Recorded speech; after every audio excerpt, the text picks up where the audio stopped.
င်္ဂလာပါဗျဒီနေ့တော့ကျွန်တော်အွန်နဲ့နာမူကြီးကိုနောက်တစ်ခေါက်လာတာပေါ့နော်ဘာဖြစ်လို့လာလဲဆိုပထမတစ်ခေါက်တော့အရွက်တည်းမဝါသေးတော့စိမ့်နေတော့ကျွန်တော်ကိုမကြီးလှလှလေးမမြင်ရမှာဆိုလို့အခုတစ်ခေါက်ကျွန်တော်ကလှလှလေးမြင်အောင်ဆိုပြီးတော့နောက်တစ်ခေါက်လာရိုက်ပေးတာပေါ့နော်ကျွန်တော်ကိုမကြီးရဲ့ဝါဝါလေးတွေမြင်တော့အပြည့်စိတ်ချမ်းသာမြင်ရတာပေါ့ဒါဆိုတော့ဒါကတော့ကျွန်တော်တို့ဒီဆိုင်ဘုတ်ကလေးကိုအဓိကဓာတ်ပုံရိုက်ဖို့လူတွေတန်းစီနေရပါတော့ဒီနားလေးကို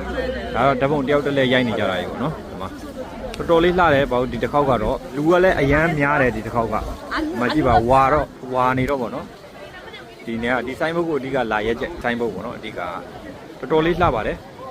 ကဲအဆုံးထိလိုက်ကြည့်ပါအောင်ကျွန်တော်ဒီမှာတီချာလေးရိုက်ပြမယ်ဒီမှာကြည့်ပါလားလှလာမှာတော်တော်လေးကိုလှဒီမှာတော်လေးလှပါတယ်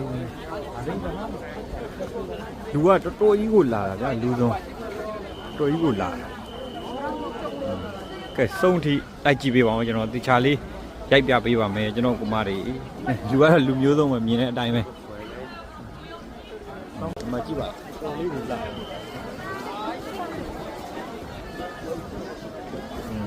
ကြည့်ပါလှလိုက်တာအပီးနဲ့လည်းနဲတဲ့ပီးနေအပီးနေကြတော့ तू ကအရန်ပြီးမှဲ့ပြီးတော့ဗောနော်ဟိုကြွေကြတော့မယ်ပဲအယိုးတန်တွေကခဏဆိုရင်ဗောနော်နောက်တစ်ပတ်လောက်ဆိုအကုန်ကြွေကြပြီအဲ့လိုဆိုတော့ तू ပိုလှတယ်ဗျာဒီမှာကြည့်ကျွန်တော်ပြဒီမှာဗျတော်တော်လေးလှတယ် तू ကဒီမှာတန်းလိုက်ကျွန်တော်ဆွဲပြလူကတော့မြင်တဲ့အတိုင်းပဲဗျာဒီဘက်မှာအပင်ကြီးတွေဒါကတော့ကျွန်တော်တို့ကိုရီးယားလူမျိုးတွေအစားတောက်တွေရောင်းတဲ့နေရာလေးပေါ့နော်နောက်တစ်ပတ်တည်းဆိုတော့မလှတော့ပါဘူးဒီတစ်ပတ်တည်းမှာဒီကိုလာမယ်ဆိုရင်လာမှလှတော့မှာပေါ့နော်နောက်တစ်ပတ်ဆိုဒီကောင်ကနှင်းနေလဲကြာမယ်လေတိုက်ပြီဆိုကျွေတော့မှာပေါ့နော်အခုကတော့တော်တော်လှသေးပါတယ်ဒီမှာနာမူကြီးကိုလာမယ်ဆိုအခုအပတ်ထဲလာမှရှေ့ဘက်ဆိုနှင်းနေကြာရင်ဒီနေရာတွေကမလှတော့ဘူးပေါ့နော်ကုန်ပြီပေါ့အခုဒီကနောက်ဆုံးလို့ပြောလို့ရတာပေါ့အခုတော့အရွက်ကဒီမှာတော်တော်လေးကျွေနေပြီပေါ့နော်တချို့အပင်တွေဆိုမရှိတော့ကျွန်တော်လည်းဒါနောက်တစ်ခေါက်ပြီးတော့အရွက်ဝါတဲ့အချိန်လှလာလေးမြင်အောင်ဆိုပြီးတော့ထပ်လာရိုက်ပြီးတာပေါ့နော်တကယ်လည်းလှပါတယ်ဒီမှာ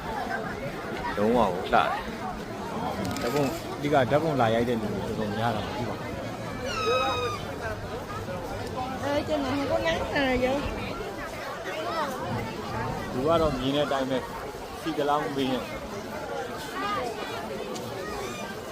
ဒါကိုရီးယားရဲ့ပြီးသွားနေတာနေရာပေါ့နော်ကျွန်တော်ချွန်းနန်းတွေကပြီးသွားနေရာ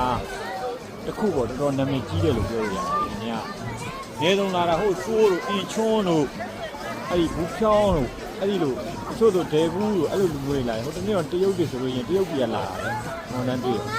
လူဆုံးလာတာပေါ့နော်နေရာတော်တော်လေးလာတာ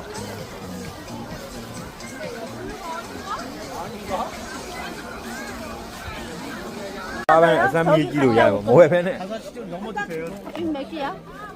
အဲ့တော့ဒီအပင်